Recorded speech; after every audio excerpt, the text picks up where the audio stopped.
Hola, buenas tardes. Estamos de nuevo en Punto de Emancipación. Hoy para nosotros es un honor contar con la presencia de uno de los líderes de los movimientos populares en Argentina más importantes, Juan Grabois. Vamos a tener como tal vez referencia fundamental su libro Los Peores, Vagos, Chorros, Ocupas y Violentos. Y bueno, comenzando con una referencia del texto, se habla del término alegato. ¿Cuál es el destinatario de esos alegatos? Bueno, el alegato es la parte final de un juicio. Y el alegato es de la acusación y de la defensa. Es decir, es el resumen de las posiciones de quien defiende y de quien acusa.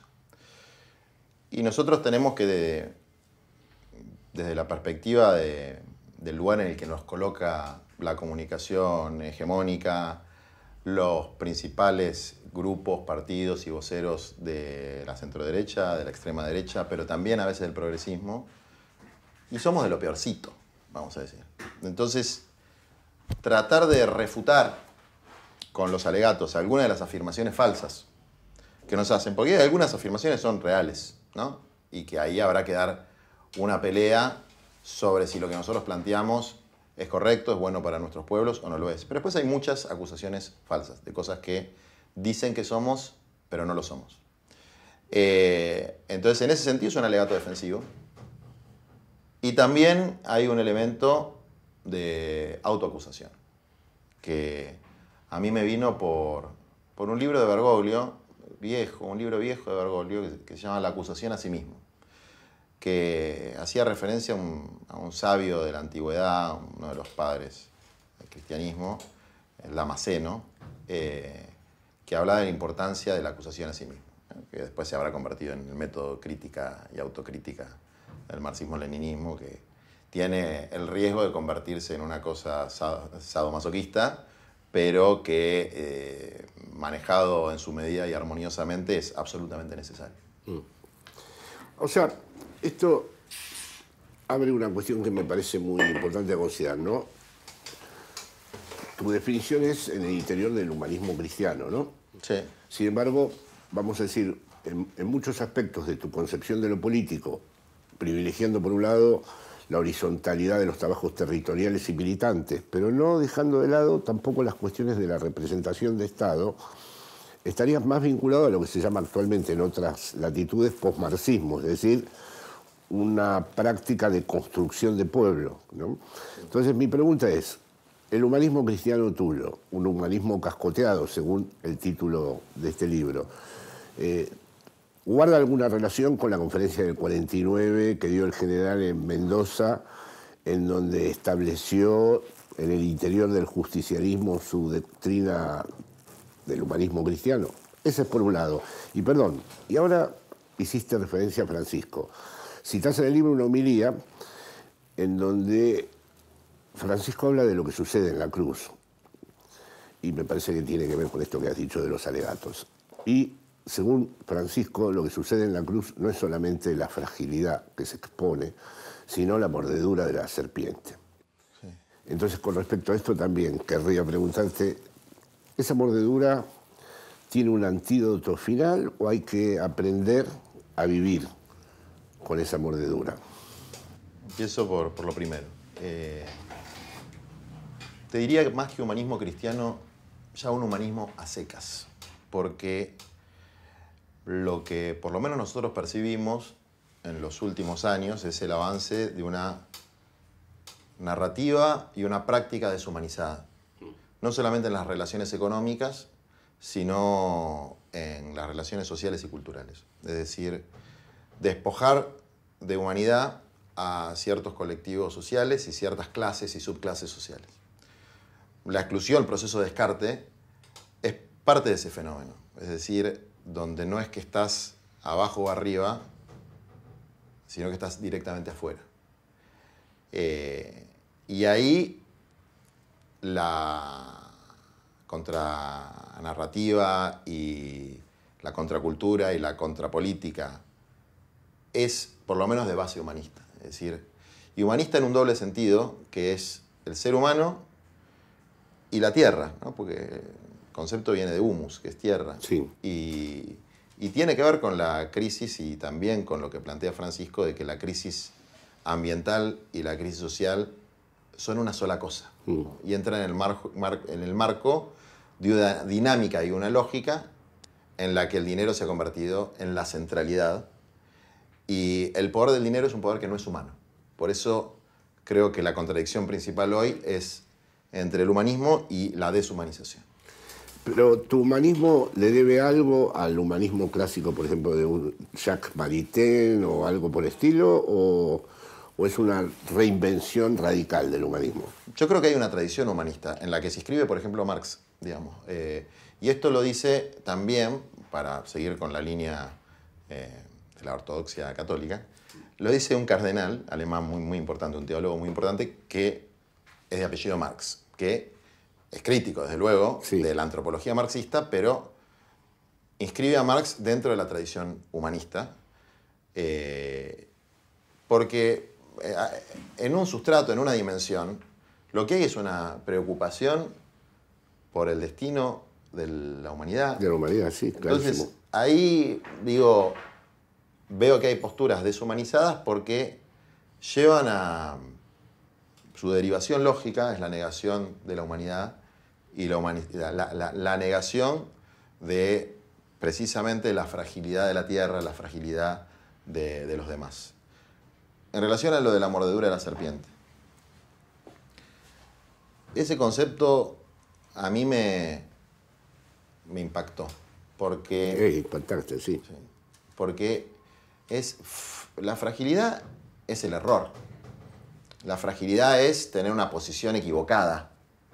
La fragilidad es incluso matar, porque es humano. La mordedura de la serpiente es cuando hay un cuerpo inerme, un cuerpo social inerme, no se puede defender. La indefensión. Y además de esa indefensión, sobre la base de esa indefensión, la necesidad de destruir cualquier obra de amor que ese colectivo, ese cuerpo indefenso, trató de llevar adelante o intentó llevar adelante, y destruirla denigrándola a través del mecanismo de la serpiente, que es el padre de la mentira. El maligno, decís en tu libro. El maligno, el malo, dice, siempre cuenta también Bergoglio que en el Padre Nuestro está mal traducido, porque dice, y líbranos del mal, pero originalmente dice, líbranos del malo, ¿no? Porque hay una personalidad del mal. Sí. Entonces, eso, que es la serpiente, es no destruirte simplemente a vos, sino destruir la mera posibilidad de que haya gente, por ejemplo, para hablar de los movimientos populares, que se preocupe por el destino de los sectores más empobrecidos, más excluidos, sin que eso lógica y necesariamente derive en que sos un corrupto, en que sos un criminal, y para peor, que te estás aprovechando de los propios compañeros y compañeras que decís defender. Es decir, ahí hay una mordedura de la serpiente, porque es envenenar la esencia de la obra, no a la persona, ¿no? La desconfianza hacia el militante político que describís en tu texto, ¿no? Exactamente. Entonces, y esa como desconfianza esencial, no como una desconfianza accidental, digamos, ¿no? Que se puede dar con uno o con otro, ¿no? Una desconfianza a cualquier visión humanista de la política, del proceso económico, de lo social. Disculpame que te interrumpa, Juan. En cuanto a plantear el humanismo frente a la deshumanización, me parece que hay una nitidez, pero para nuestra audiencia te voy a preguntar la otra tradición marxista, que piensa que el hombre no es el centro y la iniciativa de todas las cosas y que es importante despejar cuál es la estructura material que determina las relaciones sociales. Poner el acento en el hombre sería poner el acento en una conciencia reflexiva, mientras que muchas de las lecturas de Marx, como vos sabés muy bien, surgen desde otra vertiente, es decir, estamos sobredeterminados por estructuras que desconocemos, y esa es la noción de ideología en todo caso. No solo como falsa conciencia, sino como algo mucho más complejo y constitutivo. Bueno, yo creo que ese es un filón mecanicista del marxismo. Hay una famosa carta de Engels a Bloch donde le preguntaba, ¿cómo es esto de que la existencia determina la conciencia, de que la infraestructura determina la superestructura? Y lo que decía Engels es que eso es en última instancia. ¿No? No hay una linealidad entre esas cosas. Y también hay una sobredeterminación de la superestructura política, cultural, ideológica, religiosa sobre la estructura. Si no, no tendría sentido la militancia política. Claro, exacto. Entonces, y después hay también, bueno, después también está la interpretación gramsciana, donde hay ¿no? una profundización de esa idea de la carta de Engels a Bloch.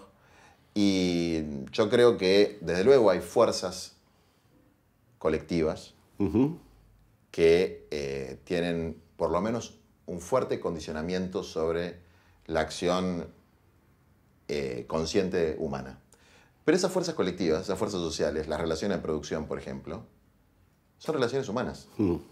Es decir, de hecho, la desviación ideológica es hacer fetichismo de eso, cosificar las relaciones de propiedad.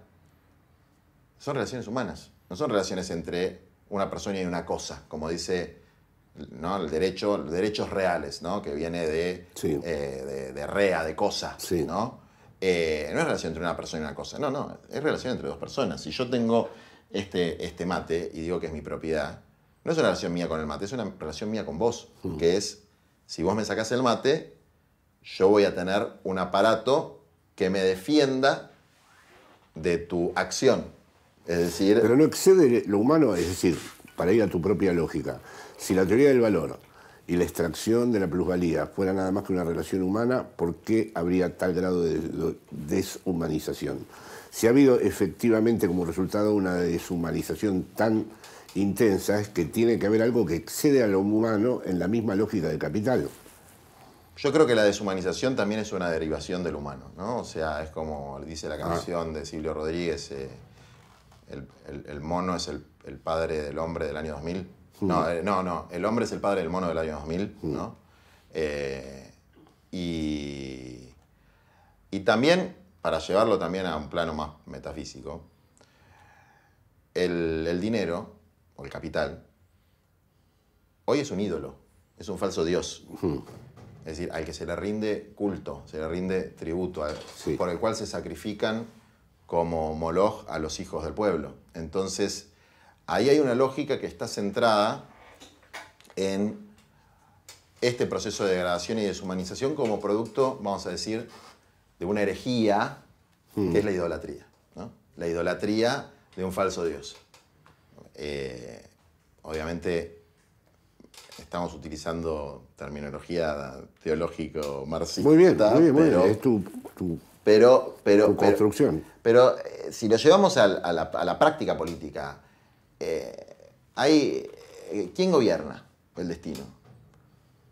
O lo gobierna la lógica del capital, que es una lógica automática. Tal cual.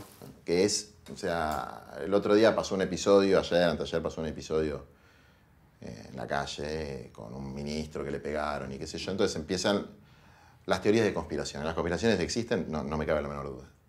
Pero la mejor conspiración es aquella que nadie planifica. Es decir, que opera a partir de lógicas subyacentes. Y yo creo que la gran conspiración de este mundo opera a partir de lógicas subyacentes. El capitalismo. Exactamente. Y la lógica del capital es una lógica que no es humana en los dos sentidos que te decía. Es una lógica destructiva de la persona humana y destructiva del planeta, que deriva inevitablemente en un cambio radical o estructural del sistema o en un proceso de destrucción a gran escala, ¿no? Eso es mi percepción de cómo viene la mano. Muy bien. Vuelvo sobre la mordedura, pues bueno, con modestia y con todo respeto, yo escribí también sobre lo que sucede en la cruz. Y esa mordedura frente a lo inerme de ese cuerpo, ¿logra triunfar? ¿Realiza finalmente su cometido? ¿O la mordedura queda en algo que finalmente se cicatriza y se atraviesa? Después de la cruz viene la resurrección. Y la resurrección es también un símbolo, ¿no? Un signo de que eso se supera. Sí. Pero yo creo que se supera en la otra vida. ¿No? Yo tengo, si me permitís, exponerte muy brevemente y con el mayor respeto. Mi teoría de lo que sucede en la cruz, después de darle muchas vueltas a Pablo y a todos los que es que en realidad nunca termina de morir el Cristo, que sangra eternamente y empieza a constituir el ser de lo no matable. Y si uno mira los proyectos de emancipación, siempre tienen referencia a lo no matable, a lo que no puede morir del todo. Por eso te pregunto lo de la mordedura. Pero te lo divido en dos planos, ¿no? O sea, la resurrección como potencia. Y después, y eso tiene que ver con lo católico, que es universal, es la universalidad, ¿no? Es el sentido de la palabra católico, es universal. Y en lo universal entra todo. Entonces, la mordedura de la serpiente y la cruz Sí. es, como vos decís, permanente. Y hay que sentirla. ¿No?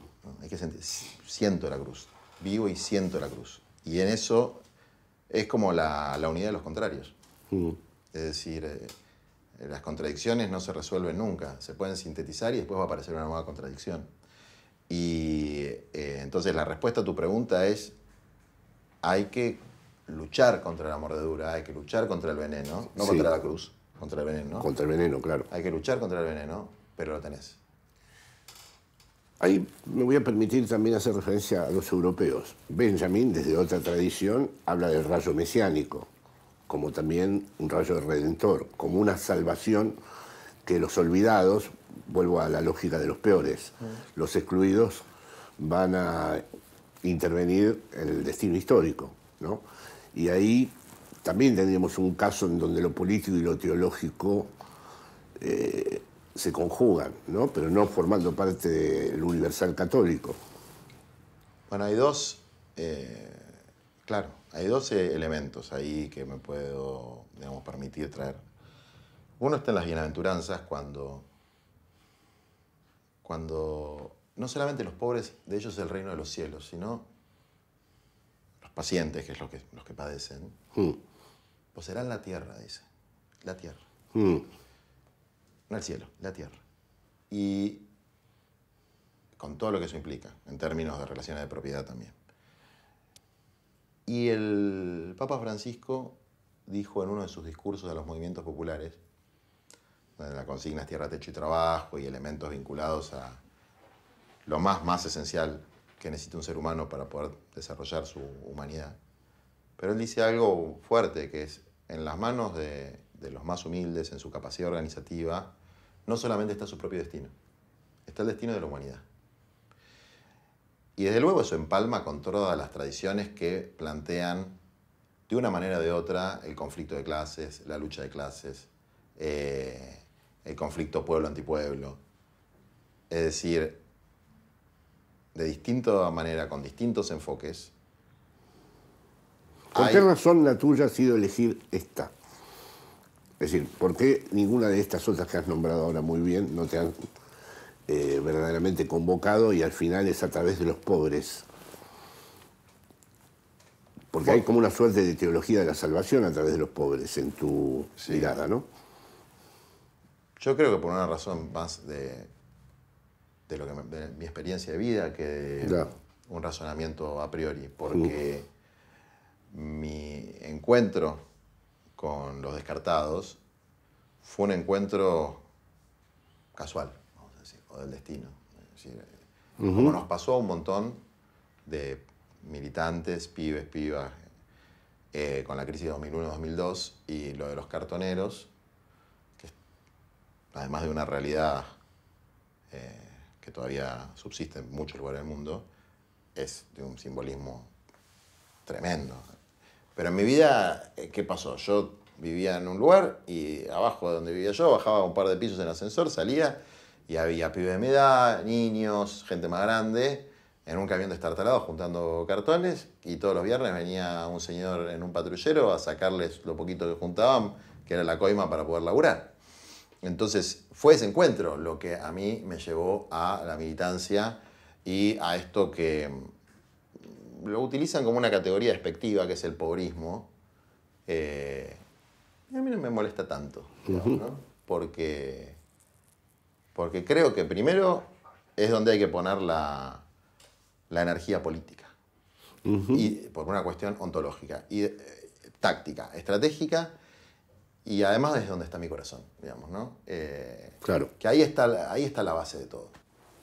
Los pobres pueden, claro, el término se volvería problemático en tu constelación teórica, ¿no? Constituirse en un sujeto histórico que atraviesa el capitalismo. ¿Hay en los pobres la potencia, la fuerza histórica para generar un después del capitalismo? No, a mí no me cabe la menor duda.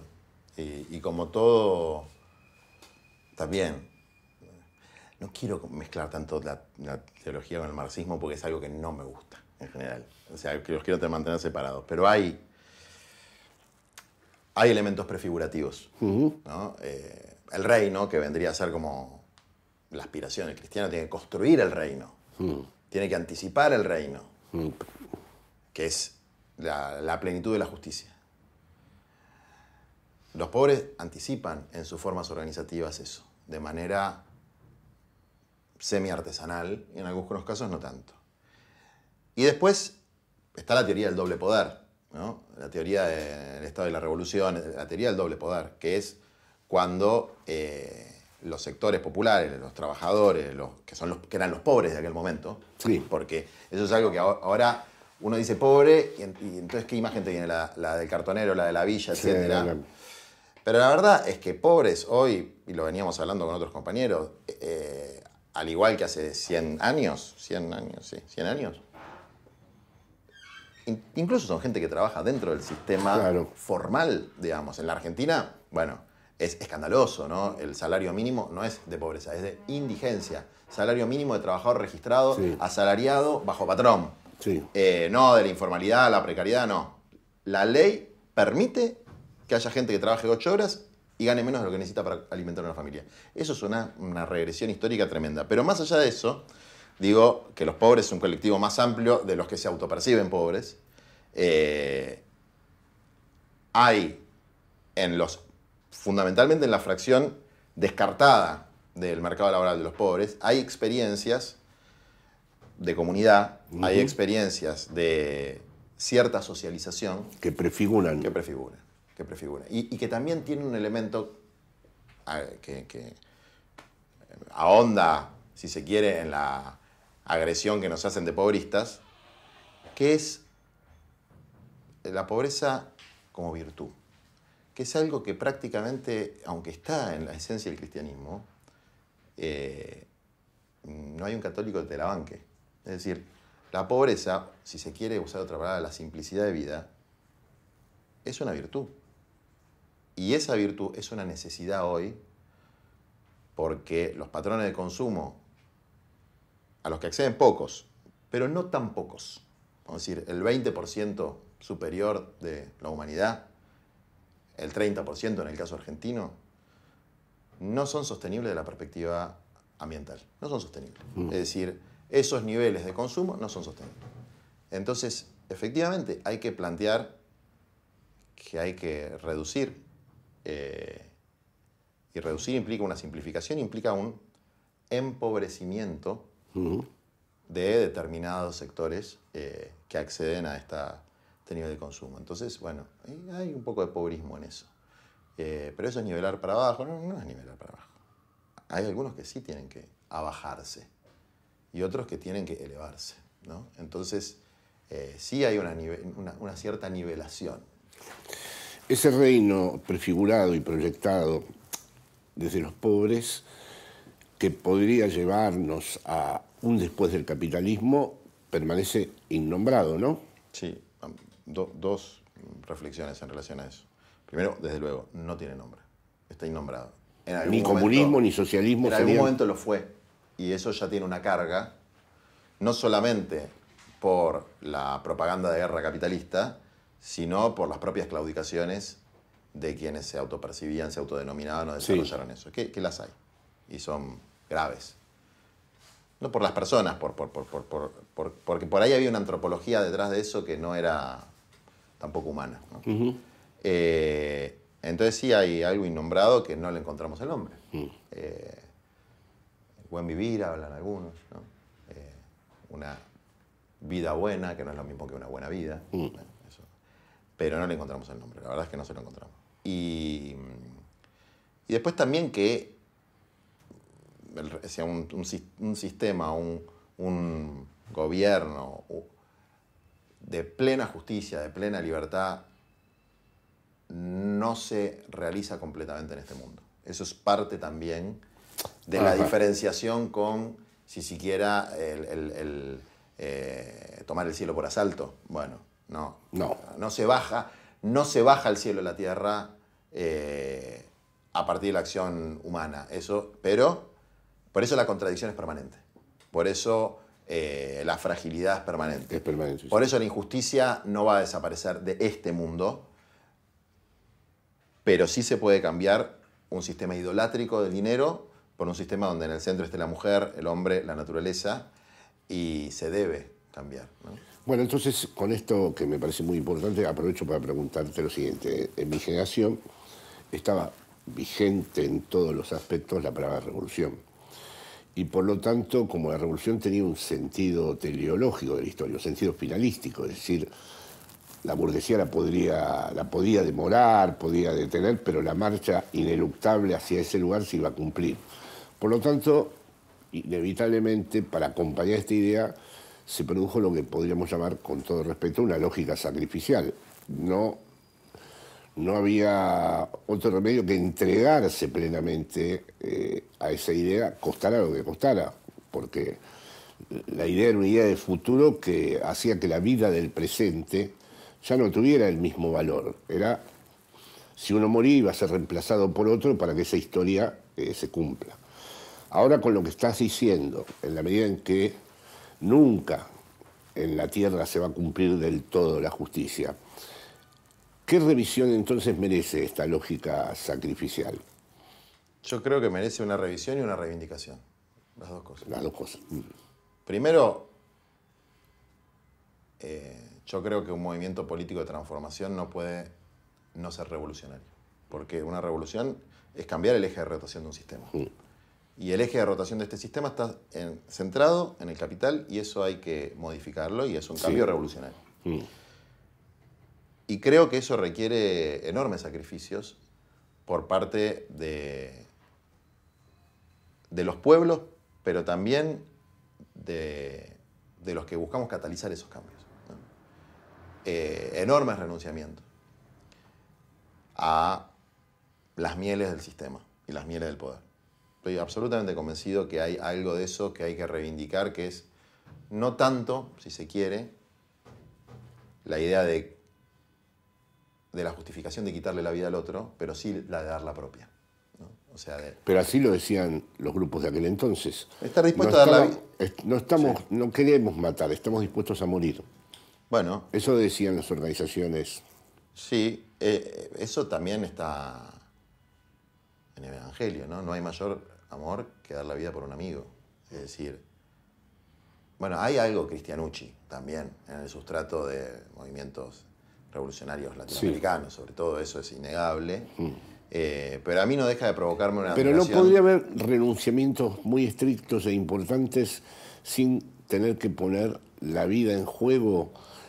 A ver, en un proyecto humanista como el tuyo, donde has hablado tan detenidamente de la deshumanización, ¿no tendría que ser una condición primera que la vida es en sí misma un valor? Pero no te quepa la menor duda. Es un valor y es un valor que hay que cuidar, y cuando hay que amar al prójimo tanto como uno mismo, hay que amarse a uno mismo también. Entonces, eso, ahora, vos dijiste poner la vida en juego.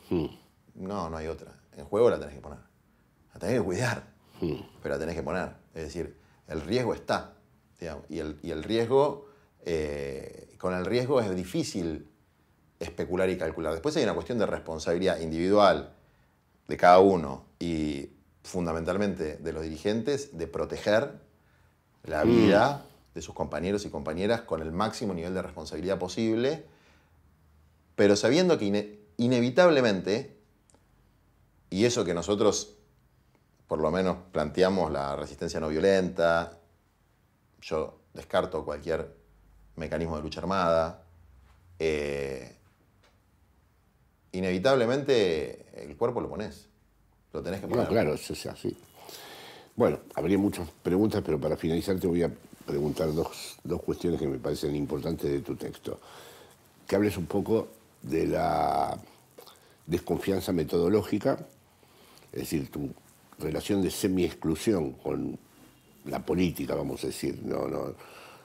Estás muy dedicado a la militancia popular, pero también el orden de la representación política estás implicado en el mismo. Entonces, ¿qué alcance tiene esa desobediencia, desconfianza? Es un lapsus mío, esa desconfianza metodológica. Bueno, tiene un poco de desobediencia también, ¿no? O sea, la desconfianza, ¿por qué digo metodológica? Porque no es, también, no es esencial, no es una desconfianza esencial hacia la política partidaria. Es, por lo menos para nuestra militancia, que tiene una perspectiva. El otro día el presidente argentino dijo una frase tremenda cuando definió la política en un programa, que yo le usaba en cursos para definir lo que es la antipolítica, ¿no? Dijo, la política es la administración de la realidad. Eso es la antipolítica. La política es la transformación de la realidad. Si es la administración de lo real, de lo existente, creo que son las palabras exactas con las que, no sé si Tosco, ¿quién definía lo que era la burocracia? Sí. Palabras textuales. Es una burocracia, la administración de lo existente. Bueno, la política burguesa, que es el sistema político actual que tenemos, es con suerte la administración de lo existente. Si no es un botín de guerra de grupos para el enriquecimiento personal. Y esto, cuando acá en la Argentina el término casta, a diferencia en España, fue apropiado por la derecha, hay casta, sí hay una casta, totalmente subordinada a los intereses de las multinacionales, pero hay una casta. Entonces, partir de esa desconfianza no implica no tener marco de alianza, no tener diálogo, no implica una política de minorías. De hecho, fíjate cuán metodológica es la desconfianza, yo soy candidato a presidente. O sea que... Muy importante que lo digas. Bueno, y además nuestra fuerza ha hecho un esfuerzo importante para que haya una cartonera como diputada nacional, sí, haya un compañero de un barrio popular como diputado nacional, que una emergente del feminismo entre a la legislatura de la Ciudad de Buenos Aires con 18 años, que es la Damini, fue la más joven de la historia de América Latina. Es decir, hay un enorme esfuerzo por generar la representación de lo no representado, o lo que no está representado por su propia, ¿no? Por sus propias personas, por sus propios cuerpos. Ahora bien, eso no implica que no hay que mirar siempre con desconfianza este sistema que no gobierna, porque puedes entrar en la fantasía de que el Estado gobierna o que el presidente gobierna. Y no gobierna el gobierno, gobierna el dinero.